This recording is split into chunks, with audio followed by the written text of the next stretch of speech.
Hallo und herzlich willkommen zum Aktiengramm-Podcast. In der heutigen Folge soll es einmal um eine kleine Branchenanalyse gehen. Auf meiner Webseite und bei Instagram habe ich vor kurzem einen Beitrag zum Logo der Symrise AG geteilt. Der Beitrag ist letztendlich dadurch entstanden, dass ich mich in letzter Zeit verstärkt mit der Branche Duft- oder auch Geschmacksstoffe und deren Akteuren auseinandergesetzt habe und ich hoffe, dass meine Erkenntnisse daraus vielleicht für euch auch interessant sind. An dieser Stelle noch der kleine Hinweis, dass es sich dabei ausschließlich um meine eigene Recherche handelt, also auf keinen Fall ist es ein kompletter Umfang oder eine komplette Abdeckung der Branche und ihr solltet das natürlich jetzt nicht als Anlageempfehlung verstehen, sondern lediglich als einen kleinen Einblick in eine extrem spannende und auch einflussreiche Branche. Wie also bereits angedeutet, geht es um die Geschmacks- und Duftstoffindustrie. In den offiziellen Kategorisierungen, die man so findet, würde man die entsprechenden Unternehmen wohl am ehesten der Chemie- und Spezialchemiebranche zuordnen. Die komplette Chemiebranche zu betrachten wäre aber wirklich extrem umfangreich und viele der Unternehmen würden sich nicht wirklich gut miteinander vergleichen lassen. Trotzdem werde ich aber im Verlauf des Podcasts auch ein paar bereichsübergreifende Beispiele nennen. Im ersten Teil möchte ich einmal darauf eingehen, warum diese Branche überhaupt so interessant für mich ist und warum ich mit dem Gedanken spiele, noch etwas stärker hier zu investieren. Wenn man von Value-Unternehmen oder Unternehmen mit sicheren Geschäftsmodellen spricht, dann fallen vielen Investoren wahrscheinlich direkt große Nahrungsmittelhersteller wie beispielsweise Unilever, Nestlé oder Pepsi ein. Oder auch Konsumgüterriesen wie Procter & Gamble und Colgate. Und ich selbst erlebe das auch so. Also bei mir sind das auch die ersten Unternehmen, die mir in den Sinn kommen. Wenn wir uns hier beispielsweise die langfristigen Charts der Unternehmen ansehen, also mal auf 20 oder sogar 30 Jahre, dann sehen wir, dass die Krisen der letzten Jahrzehnte eher überdurchschnittlich gut ausgestanden wurden. Und ja, auch bei vielen Unternehmen ist der Blick auf die Dividende tatsächlich sehr erfreulich, gerade wenn man sich die langfristige Betrachtung anschaut. All diese Unternehmen und auch die aus anderen Branchen, wie zum Beispiel Luxusgüter, Kosmetik, Autohersteller und viele weitere, haben dabei aber eins gemeinsam: Sie können nicht alles selbst produzieren und sind daher auch auf Lieferanten bzw. andere Produzenten ihrer Rohstoffe angewiesen. Bei den meisten Rohstoffen ist die genaue Herkunft natürlich relativ egal, solange die Qualität ungefähr dieselbe ist. Einer Unilever oder Coca-Cola wird es relativ egal sein können, ob ihr Zucker für die Produkte jetzt von Lieferant A, B, C oder D geliefert wird. Hauptsache, es ist Zucker und die Qualität passt. Der Kunde wird am Ende absolut keinen Unterschied beim Produkt feststellen, aber anders ist das bei den Duft- und Geschmacksstoffen, über die wir heute etwas genauer sprechen wollen. Diese Produkte werden nämlich meist individuell für ein Unternehmen oder explizite Produkte produziert. Die genauen Rezepturen eines Aromas oder Duftstoffes sind in aller Regel Eigentum des Produzenten und werden demnach nicht freiwillig aus der Hand gegeben. Daher ist es für Unilever und Co. nicht so einfach, den Lieferanten für die Aromen zu wechseln, ohne dass der Kunde von deutlich anders riechenden oder schmeckenden Produkten überrascht werden könnte. Diese Situation wünscht sich natürlich weder das Unternehmen selbst noch die Kunden. Immerhin verbindet man mit Gerüchen und Geschmäckern bestimmte Produkte auch Erinnerungen, Emotionen und auch Vorlieben. Selbst Coca-Cola musste die Macht der Aromen schon am eigenen Leib erfahren. Im Jahr 1985 hat Coca-Cola versucht, den Geschmack der Cola zu verbessern, nachdem der Konkurrent Pepsi immer weiter aufschließen konnte und vor allem bei den jungen Leuten sehr beliebt wurde.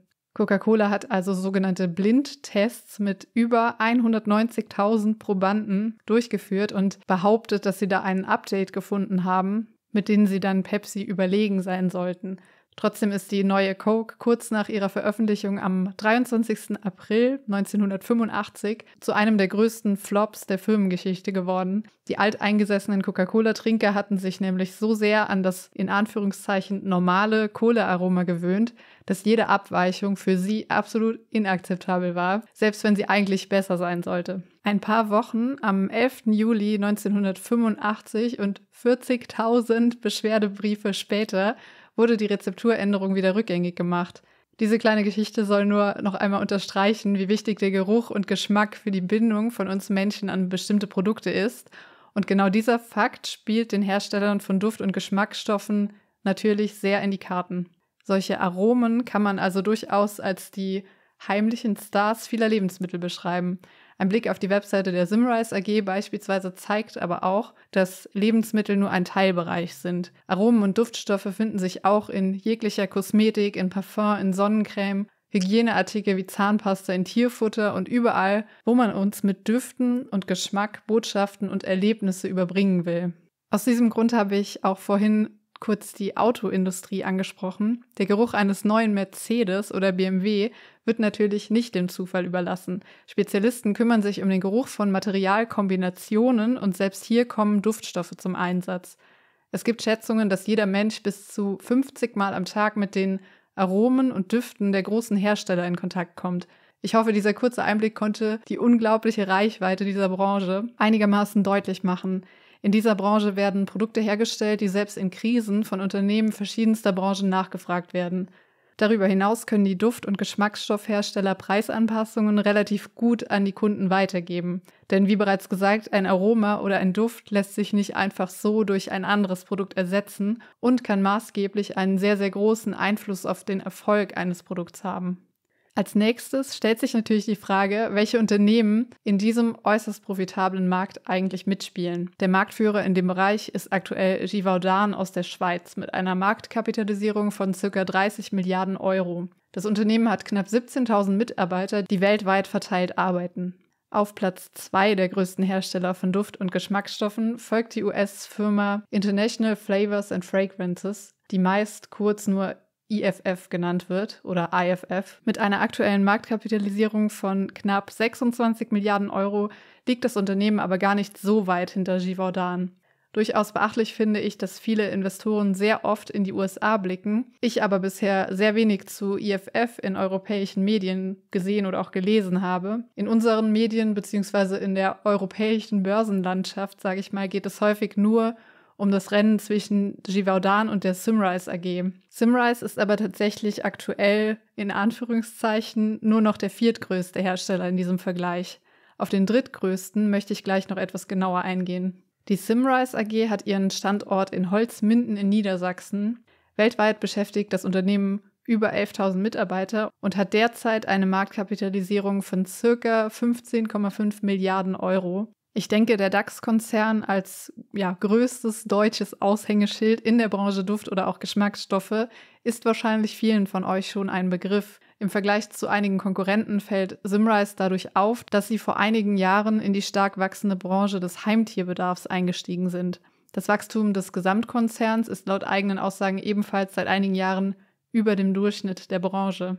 In meinem Instagram-Beitrag, den ich zu Anfang erwähnt hatte, hatte ich das Logo der Symrise AG erläutert. Man sieht hier einen Drachen, der von der Firma Dragoco als Gründungsmitglied übernommen wurde. Zusammen mit der Firma H&R ist Dragoco im Jahr 2003 zur Symrise AG fusioniert. Das Logo von H&R war ein Kolibri, der gerade dabei ist, eine Blüte zu bestäuben. Zumindest den Kolibri findet man auch im Logo der Symrise AG wieder. H&R steht dabei übrigens für Hamann und Reimer. Zusammen mit Ferdinand Thiemann ist es Wilhelm Hamann im Jahr 1874 gelungen, Vanillin das erste Mal synthetisch herzustellen. Ein Jahr darauf haben sie die erste Vanillinfabrik der Welt gegründet, in der synthetische Geschmacksstoffe hergestellt wurden.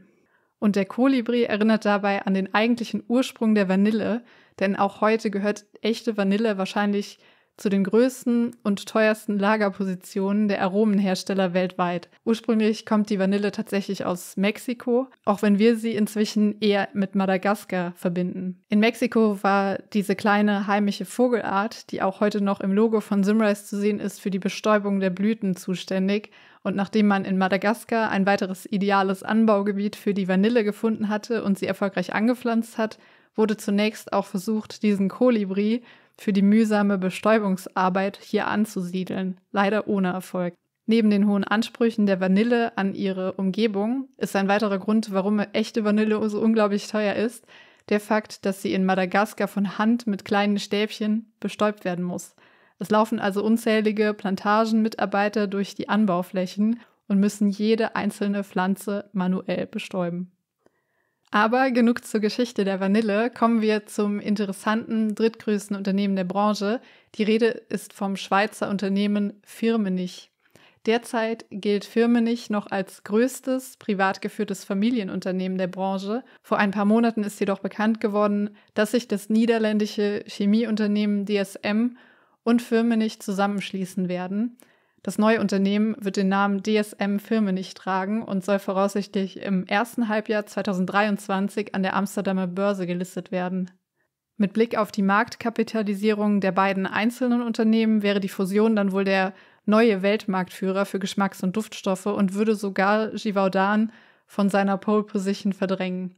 DSM selbst ist aktuell eher für die Produktion von Nahrungsergänzungsmitteln, Arzneimitteln und anderen Chemikalien bekannt und hat derzeit eine Marktkapitalisierung von ca. 22 Milliarden Euro. Aromenhersteller scheinen in der Chemieindustrie auf jeden Fall eine gewisse Attraktivität zu besitzen. Vor einigen Jahren hat auch das amerikanische Agrarunternehmen ADM einen Zukauf getätigt und sich den Hersteller von Geschmacks- und Duftstoffen Wild einverleibt.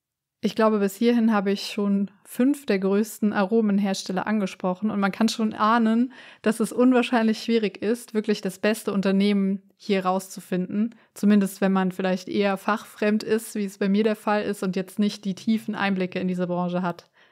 Aus meiner Perspektive sieht es aktuell für keines der Unternehmen in dieser Branche wirklich schlecht aus und der Gesamtmarkt sollte auch in den nächsten Jahren im Schnitt um bis zu 5% wachsen. Zusätzlich werden immer noch viele kleine Zukäufe durch die Größten in der Branche getätigt und da gibt es tatsächlich noch unzählige kleinere, nicht börsengelistete Unternehmen, die vor allem kleine Unternehmen und Produzenten von Lebensmitteln und anderen Produkten zu ihren Kunden zählen. Und gerade kleinere Unternehmen, die in der Lebensmittelbranche sind, erreichen oftmals nicht die sogenannten Mindestabnahmemengen, die die großen Aromenhersteller fordern. Ein denkbares Szenario ist also, dass in Zukunft diese kleinen Produzenten nach und nach von den größeren am Markt übernommen werden könnten. Ich denke, man kann generell festhalten, dass die Chemieindustrie teilweise sehr stark miteinander vernetzt ist. Chemikalien spielen für unglaublich viele Produktionsprozesse in diversen Branchen eine Rolle, dass man letztendlich auch die größten Chemieunternehmen wie eine BASF für bestimmte Produkte als Konkurrenz für Symrise, Givaudan und Co. in Betracht ziehen müsste. Ähnlich wie in der Physik spielt auch die Chemie eine sehr umfassende Rolle in unser aller Leben und Duft- und Geschmacksstoffe sind ein nicht zu unterschätzender Teil davon. An dieser Stelle möchte ich den kleinen Einblick in die Branche und meine Gedanken dazu beenden. Ich hoffe, die Folge war vielleicht für den einen oder anderen oder die eine oder die andere eine spannende Anregung, sich selbst mit dem Thema zu beschäftigen, wenn es euch interessiert, einen genaueren Blick auf einige spannende Unternehmen in der Branche zu werfen. Ich selbst plane nämlich genau das Gleiche und bin gespannt, zu welchem Ergebnis ich am Ende kommen werde und ob vielleicht ein neues Unternehmen in meinem Depot landet. Und zum Abschluss natürlich der Disclaimer: Die im Podcast besprochenen Themen stellen keine Anlageberatung und auch keine Aufforderung zum Kauf oder Verkauf von Wertpapieren oder sonstigen Finanzprodukten dar. Es handelt sich zu keinem Zeitpunkt um eine Anlageberatung, Empfehlung, Steuerberatung oder sonstige fachliche Beratung. Bitte betreibt immer eure eigene Recherche. Das gilt sowohl für die Kennzahlen als auch für die Qualität von Aktien, ETFs und sonstigen Finanzprodukten. Und damit bis zum nächsten Mal. PS, ich habe mir ein neues Mikrofon bestellt und mich würde interessieren, falls ihr bis zum Ende dabei geblieben seid, ist euch die Qualität aufgefallen? Ist es eine bessere Qualität, gleichbleibend oder etwas schlechter? Also wer das hier noch gehört hat, gebt mir mal gerne Feedback. Ich hoffe natürlich, dass der Sound jetzt noch besser klingt und damit bis zum nächsten Mal.